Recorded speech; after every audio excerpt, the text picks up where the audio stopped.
Hello there, Bradley from B-Rad TV here, and I don't know how happy many of you might be to see this video. I shouldn't really be bothered by that, I just don't want to let people down, but there is no reason for you to be worried. I want to open with that. Yes, I did my 1 year sober. Yes, I have had alcohol again since then. But let me explain the context of this. This has been an experiment I wanted to do for my, I'm not going to say benefit or fun, for my understanding of my experience and relationship with alcohol, and like with everything on here, I want to share that with you. So, did my 1 year sober, bloody incredible. Why would you go back to having a drink again? I said before I was going to drink again, probably after I had moved house, because just financially, not a single penny you spend on alcohol is going to help me move house or finance anything or furniture. So for me it was, I'm going to have a drink again when I've moved house. If I even felt like it, but I knew I was going to do an experiment video like this.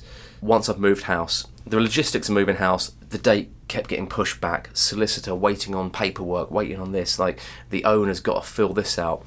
So what I thought I was going to have a definite date to do, give myself like a month to try something, it was sort of indefinite and could be moving forward and forward, and I didn't like that. I sort of had set myself this idea of how I wanted to try having a drink again, and without a date or a time, for me it suddenly started looming over me, and then it became almost a burden.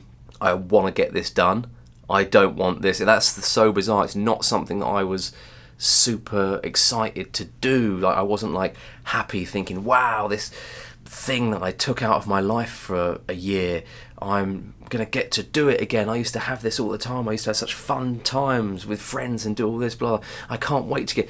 0% of me was like rearing to go with it.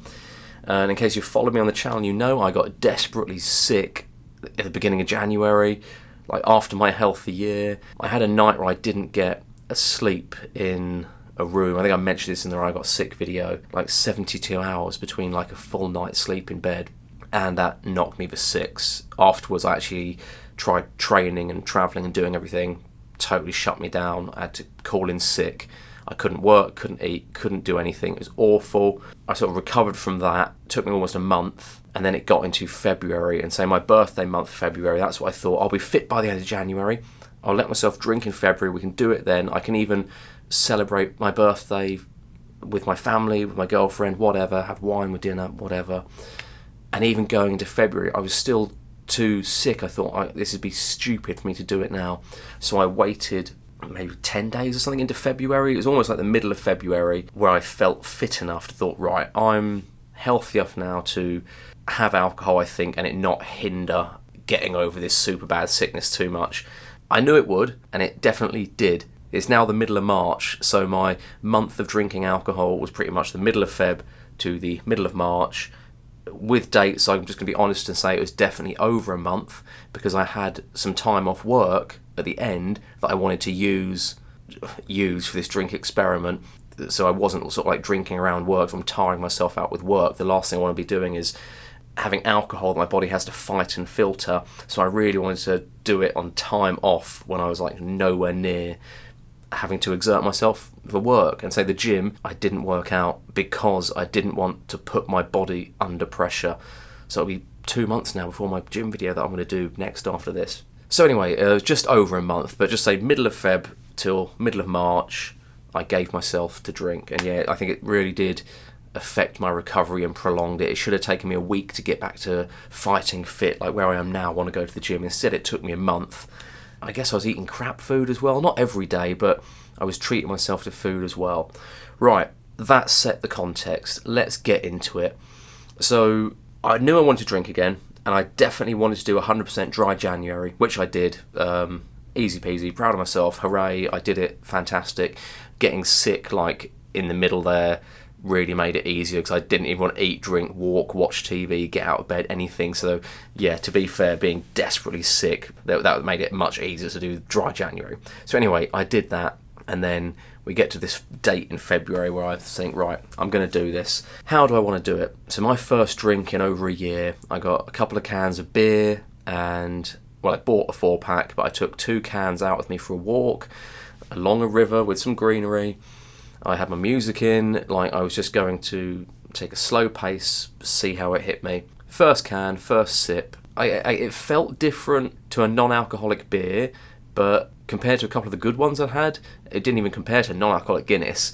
It just tasted like a beer, and I was like, wow, that was bloody underwhelming. After like the effort, the time, the feedback, and sort of like the achievement of doing over a year sober, and I had that beer and was like, I felt like an idiot. I felt like it was some sort of like tally or chart, like, oh, how long can you go? Like, that's an achievement, but it's not about that. If you've like got a bad relationship with alcohol, you can't treat it like a game like that. Obviously, you can take pride in going for a long time without it, but that was a bad thought in my head. As soon as I had that first sip, I was like, whoa, that's already affecting my weird relationship with alcohol, how I'm thinking about it. So that was the first thought I had. I finished the first can. It tasted like a beer. It wasn't bowled over. And then when I started sipping the second can, maybe like halfway into the second can, it hit me. Now, I'd eaten food. I made sure I was having a drink on a full stomach. I'd say it didn't hit me hard. I didn't suddenly get drunk, but I felt floppy-brained, cloudy-headed, soft-minded. I can't describe it. Just a drunken haze, but not drunk. And I didn't like it. I took my headphones out, turned my music off, and I just didn't like feeling like that in public. And I just felt like, I'm not alert. I'm not aware. I'm not with it. Like, I could just drop my phone. I could drop my wallet trying to get it out. Like, logistically, I might get spoken to away or tricked or conned into something. Like, and that was after a beer and a half, and I just went straight home. I threw the end of the second can in the bin, and I went home. That was my first drink over that length of time, after that length of time even. And I remember thinking, yeah, I don't want to be like this outside. And that was eye-opening, because the situations I used to put myself into, even when I was like, say, happy and a balanced Bradley individual, where I'd be in public, like, I seriously must have had a guardian angel watching over me, let alone the times when I was actually depressed and didn't care whether I lived or died and was drinking like I had a death wish. It's a goddamn miracle, but isn't that a bit of a... That's a funny sentence. I went home that evening, had a couple of drinks in the flat with my girlfriend, and it was fine. The next day I went for a dinner with my parents and my girlfriend, and we had a bottle of wine with dinner, and we shared that between the four of us. And I was never a big wine drinker, and it was like a special sort of Asian taster menu, like 9 courses, a real lovely birthday treat. It was amazing. The wine tasted nice, but I only ever had red wine really with steak, never white wine. It was horrible. I'd have red wine with steak every now and again when I would drink. So for me, it tasted nice, but I would have preferred to not have it. I would have rather had some water there, so I would have sparkling water. I would have rather just had, like, taste the Asian food a little bit, maybe them sparkling water at the end of each little course to reset the palate, because it wasn't like having blue cheese or steak with red wine. It just didn't work for me, this, like, red with the Asian meal. So it was nice. I shared wine with my family. They were, like, incredibly proud and blown away that I did that year sober, and I hadn't even told them I was doing the whole year. So at the end, when I sort of got to Christmas time, it was, wow, well done, Bradley. So it was nice to celebrate with them. Really was. The next sort of level to my drink experiment, and this is all sort of not meticulously planned, but it was thought out. It was going to be actually drinking outside, like in a venue, and it was me and my girlfriend. Trust her, we care about each other, so it was a safe place, environment for me to be doing it. It was like this Nashville bar that had line dancing, Darius Rucker sort of playing Wagon Wheel. They had line dance, or not actually him there, just they were playing that song, teaching people line dancing, and it was good fun. We had Buffalo Trace, the whiskey, me and my girlfriend. This was like the birthday present for both of us. We spent a fair bit at that bar, and it's just crazy to think we could have got bottles of Buffalo Trace in the supermarket, but you're paying in the environment, in the venue.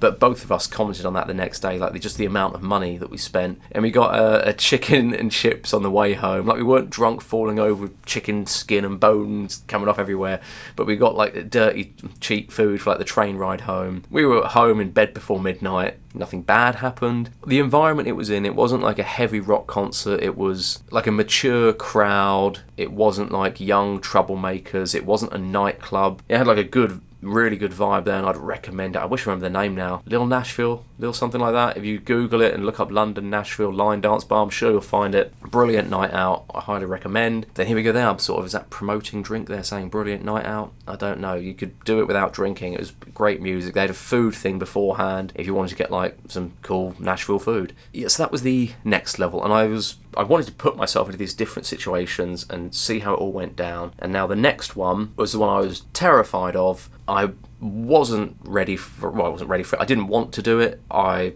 wanted to do it to understand past Bradley. And I'm just going to tell you how I did this and what I did. So I knew my girlfriend and flatmate were going away. I was going to have a flat to myself. Well, I was like subconsciously doing this now. Like this is like a self-destructive thing. And I thought, right, I'm going to have all the junk food in the world that I want. I'm going to have a bottle of vodka. I'm going to have a YouTube binge. I'm just going to sit at home and just drink this bottle of vodka and see what happens. And you might think it's crazy. It is bloody crazy. And I was doing all of this, I was actually getting like little bits of videos and stuff. I was going to do like a month-long documentary, like Supersize Me, returning to alcohol. But it was too much like I was glamorising it and making it a fun thing. I very much wanted to be like, no, this is a deadly serious thing that shouldn't be approached like that. So I just wanted to just do a talking video. I could put loads of photos of all the stuff I've done as I've been describing this to break up the visuals for you and make it more exciting. But I don't want to do that. I just want this to be a damn raw talking video.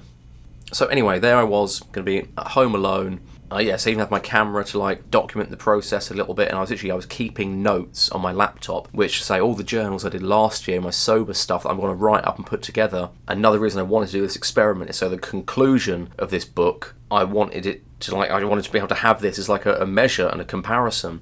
So I was keeping notes that progressively got drunker and madder, which was like weird and incredible.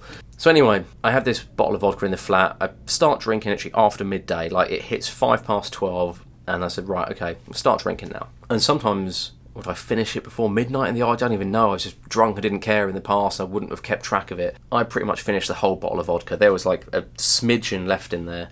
And this is over the course of like 12, 14 hours though, so drinking it slowly. And so I got all the snacks I wanted as well, having like an indulgent day. I didn't have a dinner. I had a whole bag of, and I've been to America, so I managed to get all this treat junk food. They Fritos, honey barbecue Fritos. I had half a big bag of crunchy Cheetos. What else? I had these. Did I have Cheez-Its? Cheez-Its Snapped or something? I think they sell them in the UK now. I had about probably 2 or 3 big bags of cheesy crisps. I had a little pot of mac and cheese. And I think it got to the point where I was so hungry, I hadn't cooked anything, and I gorged on all these crisps, and I gave myself a tummy ache, and then I was sick. And I don't know if it was almost the bottle of vodka, but I'm very sure that eating these, it's Chex Mix, that was it, not Snap thing. It was a whole bag of cheddar Chex Mix, like family size, and then half the big bag of Cheetos and the whole bag of the Fritos things. So yeah, I'm sure the vodka and all those crisps together, my body didn't like it, and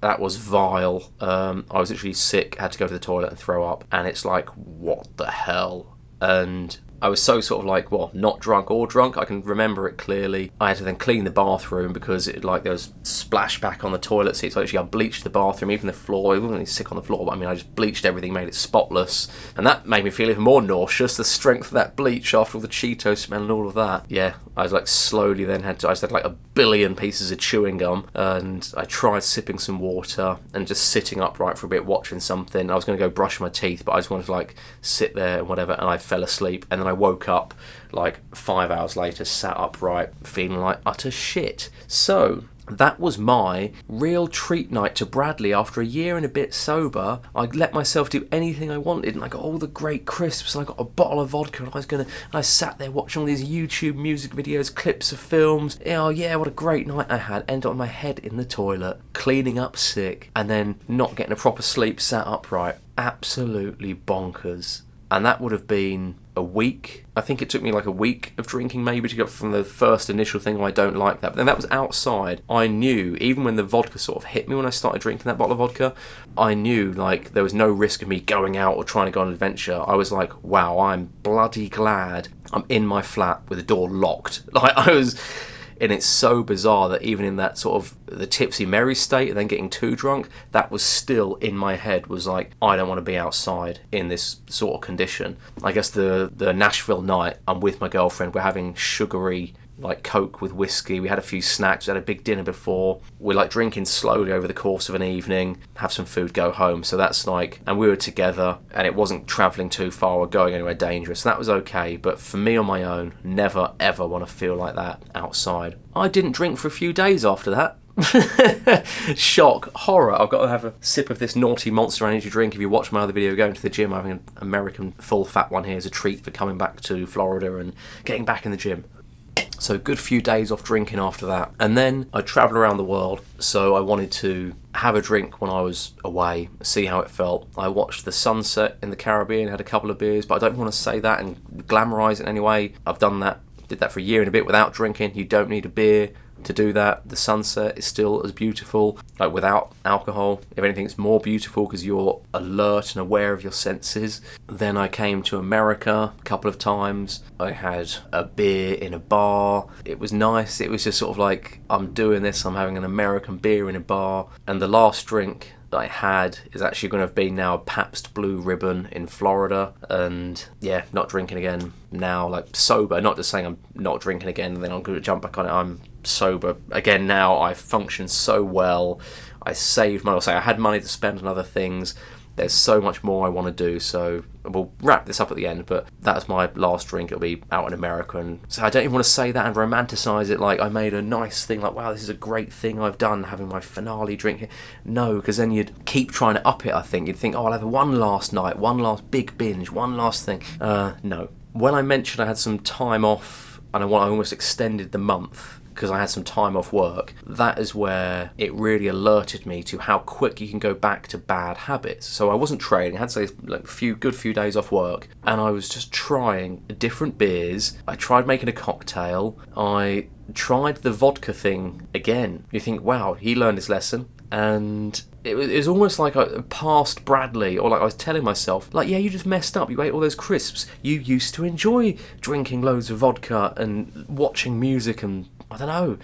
It was like my brain was almost tricking me. It got to the point even like my girlfriend commented like, wow, like after like a year of not drinking, like to be able to like it's some sort of effing achievement. And it wasn't like drinking every day and nothing bad was happening, but it was noticeable that, oh, I'm going for a walk, I'll have a beer. And me and her were gonna like go walk to the supermarket, and we're like on the way there, so oh, let's go to the pub, let's do this. It's like suddenly from not having alcohol as part of my life, it was like, okay, let's put alcohol in here. There's a brief gap here. There's a pub on the way, we can get alcohol here. Oh, at the shop there's a fridge, we can get 3 for $5 for the walk home. Like I'm walking home from the shop, so we're gonna have alcohol. It's like setting myself that sort of just over a month-ish deadline. At the end there, my body was like, okay, we've got to like use up this time now, like any chance we can get, we can have a drink, we can put this in here, which is nuts. And I think that maybe without this channel and me and my enthusiasm and even like a little bit less hopes and dreams and stuff, that would have been it. Letting yourself drink again, it would have just been right straight back to old habits, not like a new thing. I reckon it would have taken me only a couple more weeks maybe to forget about that. Oh, I don't want to feel like this outside, like on my own, like all this stuff's like with my girlfriend, with my partner, in a safe place. Like I don't think it would have been long before I was fully, oh, I'm just going to get drunk on my own, it's going to be amazing, go out in public, blah, blah. And that is terrifying.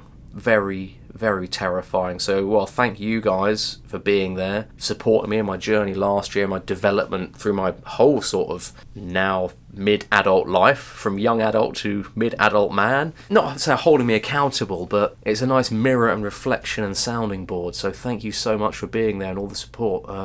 Right, okay, so finale wrap up. Am I drinking again? No, I'm sober. I've got this energy drink here. It's just funny, I'm going to take a sip of something nasty and horrible saying how sober and healthy I'm going to be. I'll be cutting those out, yeah, because that's not good for you. And alcohol, so no, sober. The amount of money I spent, well, the fact it's any money. The fact that it is any money at all I spent on something that in no way sort of like, I don't know, it's not like it's spent money on having a spa day with my girlfriend or going to a different music venue. Like the money we spent on alcohol at that Nashville music night, we could have bought another 2 tickets to it. We could, it's like the mind boggles at how this is a normal, bloody part of society. I mean, I like the taste of nice whiskey. I had a scotch in a bar, and I remember I think I missed that taste, and I think I still will. That is something that... But it's like the trade-off is just not even comparable. It's not like godlike. It's just, oh, that was nice, but I'm fine without it. There's no way that can outweigh the negatives at all. My mind baffles how... I'm not even going to say why, because I know I was messed up and using it to escape. That was something I did notice,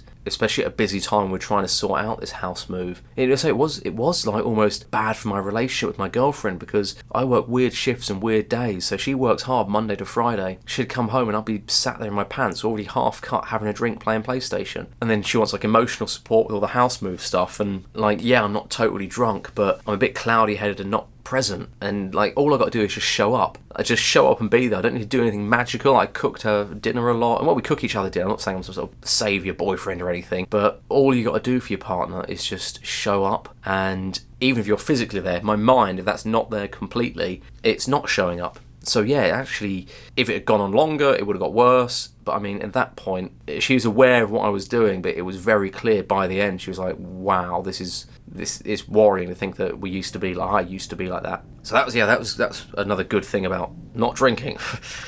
I've lost my train of thought here. There's just so much of this subject. So much. Oh, sorry, reset. Lost my train of thought there. I think I was talking about like the not benefits of alcohol, even though I think I like the taste of whiskey. There's no way that the pros outweigh the cons ever, like on every level, like financially, like being there for my girlfriend, being a aware and supportive partner, the safety for yourself in public, that feeling. I say who I was and who I became. I've heard and seen this in other videos as well. You become that person you were. It's not like there's this new super clean, hyper-aware drunkard or under the influence person. It will go back to what it was. If you had a bad time and you start drinking again, and you think, oh, I've got a handle on it. Like my control of it is, I have impressed myself with that, how I've been able to regulate this throughout this month and try and escalate it and then de-escalate it and then stop it how I have. During the year, I think I've my self-discipline and my will and the demons that I was fighting in the past, as it were. Like if my life fell apart, I'm like terrified, and 100% I'd fall back on alcohol as a crutch. I think that's what I wanted to say as well. It did shut off my thoughts. So I'm in like a balanced, I was going to say happy, I'm waking up at peace with Bradley. I like another day as me at the moment, which is the only happiness any of us can ask for. But I've still got a busy mind. There's lots of stuff I want to do. This big sort of a moment in life, moving house, it's dawning on me, job, work, children, oh god, like family, and all this stuff. Is like I've got so many big thoughts, like debt and money and progress and what I've done with the YouTube and comparing myself to other people. So many things are coming up at the moment as I'm getting older, and so it's like loads of thoughts going on, not all negative but just overwhelming. And I noticed that when I had a drink, that stopped. It's really a dangerous chemical, that alcohol. And it's like I was happy drunk. Like I wouldn't amplify any sort of sad feelings. If anything, it shut everything off, it dampened everything off. And then I could just like watch this stupid YouTube music video. I remember that in the notes I was taking, that I was sort of like wording it almost like, wow, I can be more present because my mind isn't wandering off doing this. And it's like it was almost rationalising to me, to itself, that wow, this is a good thing. Look at what you've done. You've shut off your busy mind by doing this. It's so bloody dangerous. And it's no wonder, like, when I was depressed and unhappy, I fell back on it. And not this month, this is years ago when I was depressed, because it stopped me thinking all that. And I became happy. And it's like, wow, why would I not drink? Like, I'm not thinking all this horrid, negative stuff. I don't feel crap. Oh, I need to keep my medicine intake up. It's so dangerous. It's unbelievable, because it does do that. It dampens down your brain and shuts off your thoughts. But like, that's the human condition. You have to learn to ground yourself, live with your emotions, I don't want to say manage, because emotions aren't files to be put away, and you can't regulate how big or how hard they hit or when they hit. It's like the human brain is like a chaotic storm of thoughts, feelings, emotions, ideas, regrets, memories, dreams, like impulse thoughts that aren't your own that pop in there just from the ether. And learning how to like fluidly live in that is, well, the only thing you need to do in life. You need to learn to live with yourself and live with your thoughts. If you don't, you will become an alcoholic and you will die. You will kill yourself with alcohol, or maybe like another sort of drug. But if you can't live with yourself, you will end up killing yourself with something maybe readily available in the shops that we get marketed to as this is a very cool thing. This is such a cool Diamante bottle of Cristal spraying happiness and joy everywhere that you need to be a part of. Girls in bikini suit, look, you, Ferrari. That clip from South Park where it shows you all the stuff being like, booze, good, cool. If you haven't seen it, it's this very stupid advert for alcohol. Obviously, South Park spinning it, saying it's very negative and you're stupid for buying it almost, but that was a funny side turn there. It's a mind-altering substance. If you are at peace with yourself, if you're in a good place, if your health is on point, if you're only doing it moderately, so I'm not a doctor, I'm not a health person, it's like everything in life, in moderation, but alcohol is so potent. It is a chemical, a poison that your body has to filter out that damages your liver and all other sort of health things that go with it. And then of course your life can deteriorate if you're hungover, if you're drunk, you're not present with your partner, like relationships fail, you can lose your job, you'll become unhealthy, you won't go to the gym, you'll fall back on junk food. It's a great lubricant for slipping downwards. Yeah.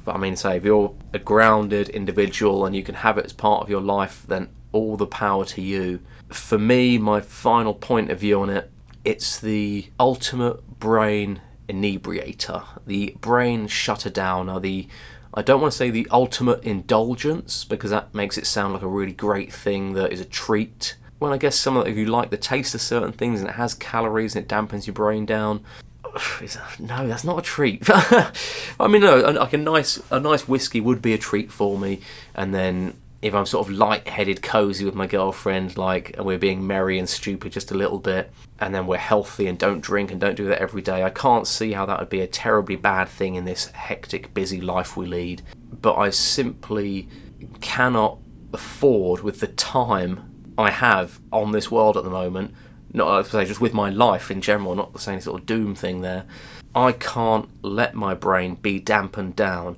This is, say, even if I call it the ultimate brain nullifying indulgent treat, I won't deserve that treat. I won't deserve to have my brain switched off until I've got no debt, I own a property, I own a car, I am making more money from my writing, the YouTube has gone up substantially in views, I'm making more content more regularly, my body is fitter and stronger than it's ever been.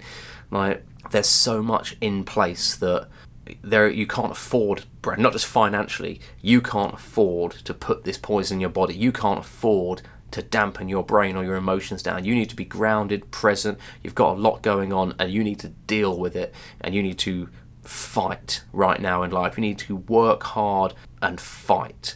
And I can't see that there's going to be any significant changes on me feeling really great about myself and where I am in life and achieving what I want to achieve, that no alcohol's going to help that. And it's going to be a good few years, I think, before my foundations are as concrete and I'm as stable as I want to be and as powerful in myself as I want to be.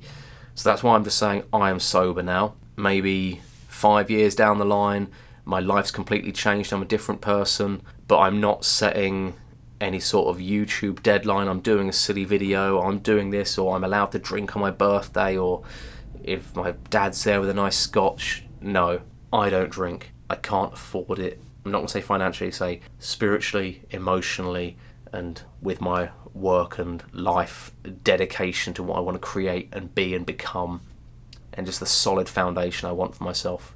Whew. I haven't done a talking video like that in a long time. Wow. I think I've said everything I want to say, but I'm probably 100% I haven't said everything I want to say. I hope there is something here for someone. If you drink, if you don't drink, if you do drink, if you've drank too much, If you've gone sober and you're intrigued, if you want to get sober, maybe you've caught this video, you want to go back and look at some of the ones I did when I was sober. I am sober now, I guess, so this is one. Hey, I can tell you right now, I am more excited about now going forward not drinking by a million times than I was when I was going to give myself an entire treat month. Like, how mad is that? Like, if once you've done a few months, so I'm not going to sit here and say once you've done a year like I did last year, but I know how strong and grounded I sort of was. I wasn't perfect. Not every day's happy. Like, I had crap days. I was miserable. I doubted myself. I had self-esteem issues. I thought about regrets. But I could deal, and I could live and work and love and have a full life, even with all of the thoughts, feelings and emotions. Yeah. I'm glad I did the drinking again experiment. I'm so glad I'm now moving forward not drinking. If you've got any comments, any ideas, put them in the comments. I'll respond when I can on here or Instagram. This has been a mega chat. If you've watched all this way, I love you and thank you for being there with me on this journey. Now let's move forward. I'm going to finish this energy drink, go to the gym for the first time in a couple of months. I can't wait. Thanks for watching, everyone. Thanks for being there. Love you guys. Look after yourselves. Take care and be rad.